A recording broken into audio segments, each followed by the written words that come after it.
after you graduated, you decided that you wanted to be back in the region, or you wanted to be in the region. And you was at this point that you joined McKinsey with an aim to then working your way to getting into living in Iraq, or contributing in some way to the reconstruction of the country? Can you walk me through Yes. that phase?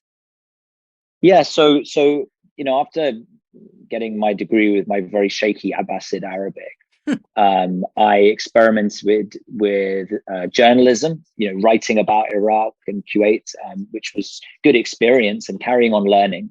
I hung out with as many Iraqis as I could, and whenever they spoke, I took out a notebook and wrote down the word. Because obviously, with my classical Arabic, I had no idea what they were Of talking course. about at first, and so I had to learn the Yeah, dialect and what of is that? course. What is that word?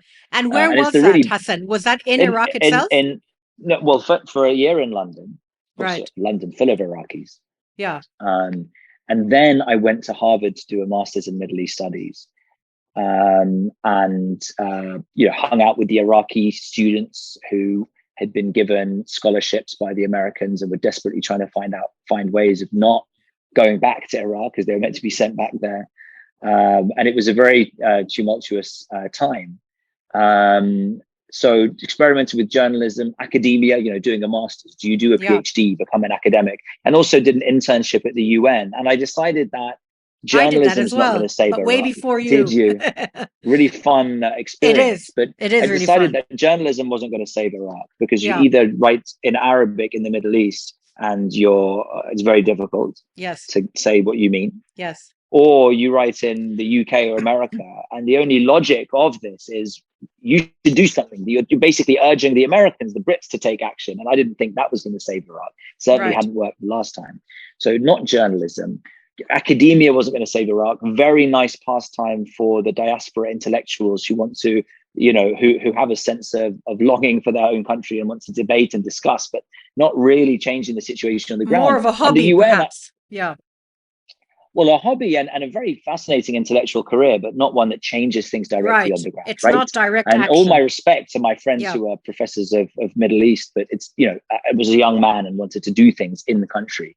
And the UN, I also decided it's not saving Iraq. On the contrary, I had a very mixed history with Iraq, from oil for food and the rest of it. So, Well, so, so I ruled those out. Hassan, that my aunt was part of the delegation, the UN, um, when the UN was asked by the US to go into Iraq in 2003, with Sergio de Mello, as he was Yeah. the head of the And mission she there. was killed in the bomb. Yes, and she was his Yeah. chief of staff, Awful, and awful. she gave her life, actually. Yeah, it was in In 2003. 2003, Yeah, about October, wasn't it? There it was the was bomb. August. It was Huge, August. It was the first huge car of bomb, truck the bomb. really big bombs Yeah, that began then. attacks. That's right. Yeah, yeah. So that was very devastating for us, as you can imagine. That's right. And And as so, you can, as that bomb really exposed, which some people were shocked by because they didn't realize that the UN is this good thing, is that the UN did not have a good reputation in Iraq because they were yes, held responsible by the Iraqis for the sanctions. they were, Um, but to be fair, they also were given a very shoddy mission, and their role was not defined from the beginning. But that's another discussion. People always blame the UN Yeah, for the dysfunction of its member countries. It was the absolutely. member countries who pushed for the Absolutely. sanctions, not the UN bureaucrats. Exactly. But Exactly. that is how the Yeah, Iraqis saw it. that's how it UN is. sanctions, that's what they Absolutely. were. And then this is the UN Perceptions. building, and so we Yeah, blow it up. perceptions. So so So so so that you was so so you I ruled all of yeah, those out. yeah. And I said to myself, look, I need to move to the region. I need to pick a specialism that I will become expert in. And I chose education. And then I looked around for who are the people who are going to uh, give me a really good training and grounding and help me have impact in education. And it turned out that McKinsey at that time was doing a huge amount of education work. So I joined McKinsey in 2008, based in Dubai, and I spent 5 years working in Yemen, Pakistan, Saudi, uh, and Bahrain. Uh, very little in Iraq because there weren't the projects. It was a war zone, really, still. But with a view to then doing a lot of work in Iraq. And all of the work that I did at McKinsey was either education, advising a ministry of education on how to improve schools, or economic development. We tried to help the Yemen government get some economic activity going at a time when it was clear that their days were numbered if they couldn't turn it around and start employing people and start getting things moving. And of course, they couldn't, and the country did slip into civil war, followed by the war we're seeing now. So it was a really interesting set of experience of working with similar countries to Iraq, whether Saudi in terms of oil wealth or Yemen in terms of the dysfunction. And again, Iraq very itself much was still banging out of your head, reach. and very much a sort of what do you call it? It's there's very little reward coming out of that for you. No, very little satisfaction, because each of these countries have such massive problems. They're all different, but they're massive. Saudi with its religious education, and Yemen with, as you said, the dysfunction. It must have been very difficult as a consultant to try and put together a way forward and a way to reform these issues. Did you find it very frustrating? All a consultant can do is to help on the technical side politicians who are doing the right thing for the right reasons with an implementation capacity underneath them to actually deliver it. You as a consultant can't build any of those things or determine any of those things. So you can be useful, but only in those circumstances. The project that I'm most proud of is the education reform work we did in Pakistan, which led to millions more children getting into school. When I arrived in Punjab in 2009, something like 20% of all the children in the world who weren't in school were from Punjab. Wow, that's a huge statistic. Right? Yeah. And we reduced that by millions. And we, not being just my colleagues, but the government and the people who were working with them, including us, through the reforms that we designed, had big impact. Yemen, no, it remains a piece of paper that wasn't implemented, and the country slid into. So there was a lot of learning. I think when you're in your 20s, you have a desire to also learn, and that was definitely, the boxes were ticked. In some cases, it was impactful, but I was never able to really be impactful in Iraq. I remember there was another turning point, and that was that after all of this work and this planning, the secular nationalists won the 2010 election with a minority, but they were the single biggest party. And the constitution said that they therefore should form the government. And these were the kind of people who, knew me personally, and I was able to have that network, but also had a vision for the country that I could believe in, which is one where Iraq stays together and it does not have a religious identity as a country, but allows the different religions and groups to flourish under a national identity of Iraqis. I immediately wrote a brief and sent it to the Ministry of Education about how I could, help. And of course, what happened is that the outside powers got together to maintain the status quo. The prime minister did not change. Nouri al-Maliki continued to be prime minister, and I didn't have an opportunity. I was ready to quit my job and go and work in Iraq. Right. And that was a turning point when, and followed by a couple of years later by the ISIS and Iraq actually splitting. Iraq was not split in the end by the war or by the political parties who some of whom wanted to divide it. It was split by the bloody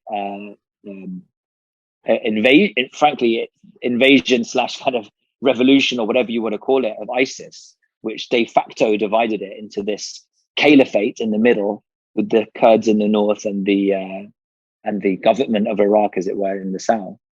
And this was a time when I said, you know what, maybe I am not going to be the person who fixes Iraq. let's move on to your current role. And I also would like to talk about your book. So let's begin with what you're doing at the moment. So tell me about that. And before we go into that, you know, all that you've done up to now, or up until your current role, you know, it's all connecting the dots, like that speech by Steve Jobs, where he talks about failure, and where you think that you make these choices that are unconscious, but they all do lead in the end to something. And so, your interest in education, your work with McKinsey obviously has led you to where you are now. Obviously, you didn't make those choices then with the hope of, you know, reaching where you are, but that's how things happen. So tell me a little bit about how you got involved with the Bill and Melinda Gates Foundation and your current role now.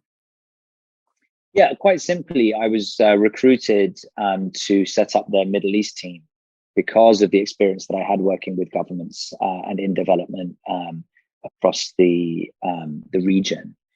Um, and my journey since then, as part of this global organization, which is aimed at eradicating extreme poverty everywhere, and whose philosophy is that all lives have equal value, is this idea that, of course, the Middle East region and Iraq will always remain important to me, but and I've always deeply felt, but I've thought of my career more and more within this frame of all lives have equal value. All places are equally important, and so where can you have impact?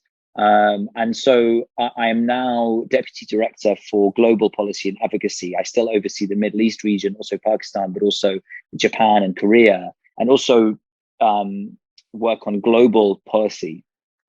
So what has happened in terms of pivots is that I have moved to seeing myself as someone who is not tied to a country where I don't right now see a lot of impact opportunity, although I'd love to in the future, but sees the world, and especially people who suffer injustice or poverty, as the people I'm trying to help.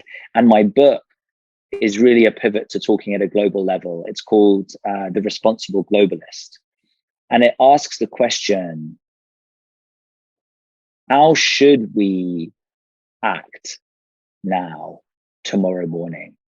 What should we get up and do if we would like the world to move towards being better able to work together? If we believe that all lives have equal value, and we'd like we'd like that idea to be more powerful.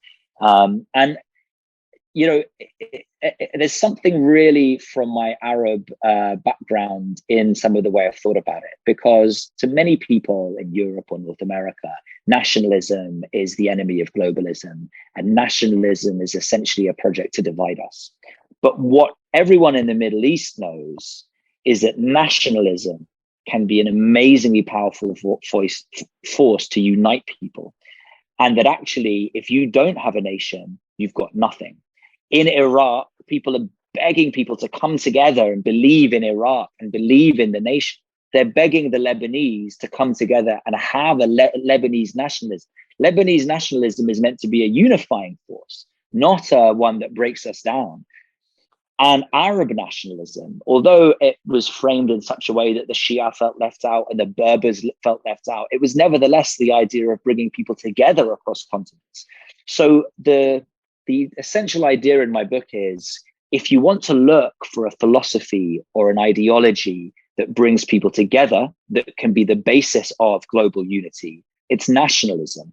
But this needs to be a global nation, not 200 nationalisms, one for each country in the UN, but a global idea of the nation as mankind.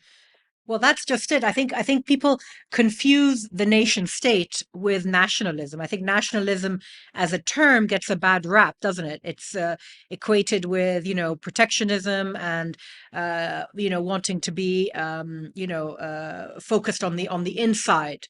Whereas when the concept of the nation state in politics and international relations is as old as time, and is the basis of everything, is a basis of globalization, it's the basis of everything.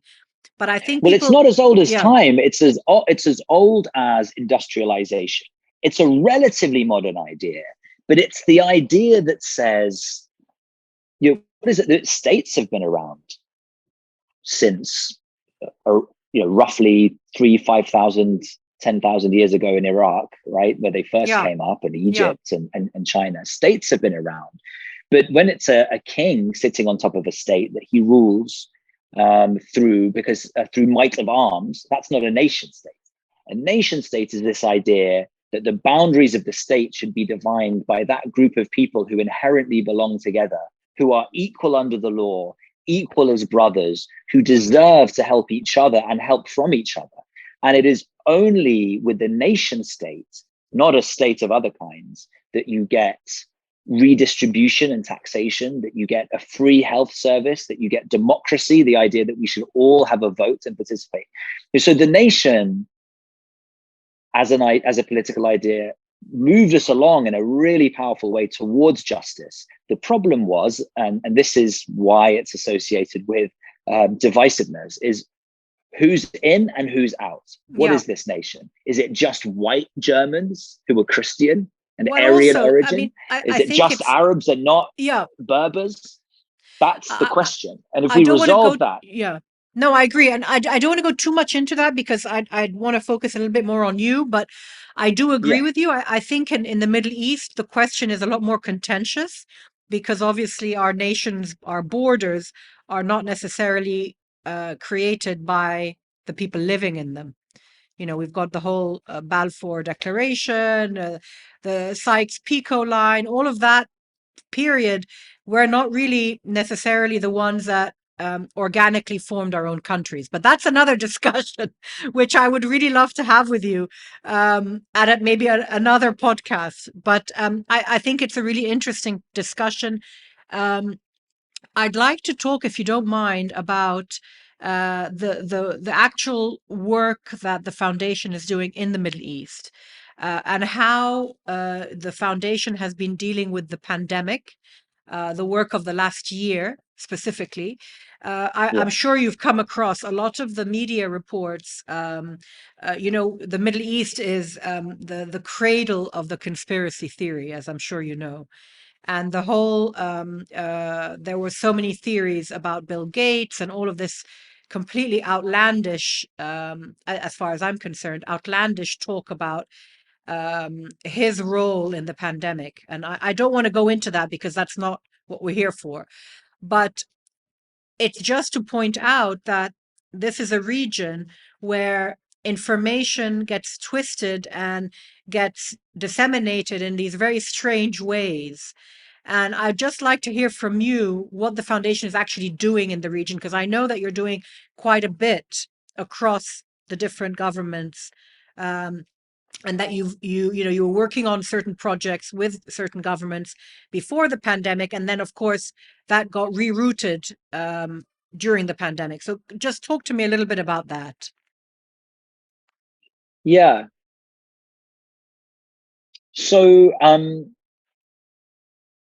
the Gates Foundation is an organization that's really trying to be part of solving global problems. And you can't do that on your own, even if you happen to be, the largest single foundation that's there, but it's still just a drop in the ocean. We spend about $5 billion a year, which is, a lot for a single organization, but it's nothing compared to the size of the problems, which are measured in their trillions. So we always work with partners. And in the Middle East region, we see a landscape where there are some countries and organizations that also have a lot of resources, that have people, that know the countries. And there's also extreme poverty. There's also disease. So we, more than anything, work with countries that have more money and resource, with organizations that have a bigger reach, in order to try and help them to fix the region, rather than coming in as an American organization from outside saying, we're going to, we know all the answers and we're going to fix it ourselves. So the single biggest, initiative we have in the region is called the Lives and Livelihoods Fund, something that I conceived of along with colleagues 7 years ago now. And we put $100 million into it. Other Gulf countries have put another $350 million into it. And the Islamic Development Bank has put over $1 billion of loan money, and they manage it. And that fund, which is about $2 billion, is used across the region to fund health, agriculture development, and basic infrastructure projects for the poorest countries. So that gives you a sense of the kind of way that we want to work. We want to use our drop in the ocean to catalyze more action, positive action from others. And that's why these conspiracy theories are so silly, because the truth is we're not doing anything on our own. Any vaccines that we may be responsible for, we've actually given money to other scientists who are also funded by others, who are sitting in universities that are well known and well managed. It's not Bill Gates off in a lab with a crazy scientist. And so that's the way that we work. Yeah. The fund that you're talking about. The fund that you're talking about is particularly interesting because, as you said, you're not working on your own. And what I find really promising about that is that you've partnered with several people in the region, be them banks or governments. And so it's a problem that's being solved by the region for the region as well. And you're just partnering with them. Exactly. You're one aspect of it. You're not the main focus of it. And I find that it's very important that the problems of the region get solved by the region, and it's the only way we're going to get out of our mess, to be honest. And it's very vital to highlight that, I think. That's right. And there are big transfers of money that happen between the richer Gulf countries and the poorer countries already. There's a lot of aid from the richer Arab countries.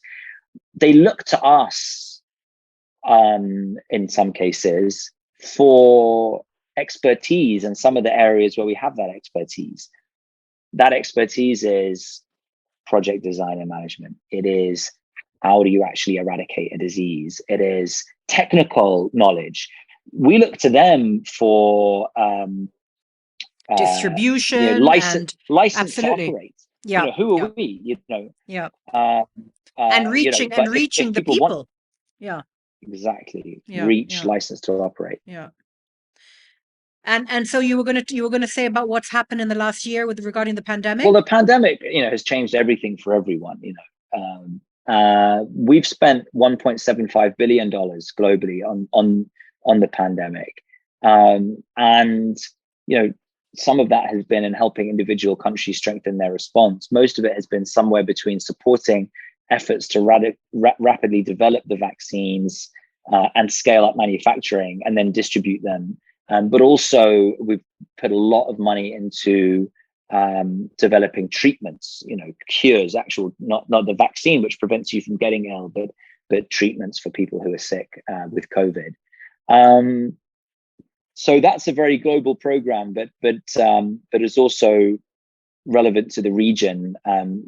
You may have seen, some of the first doses arrive in the Middle East from what's called COVAX, of which we're one of the founding partners. Again, along with many others, because we always work in partnership.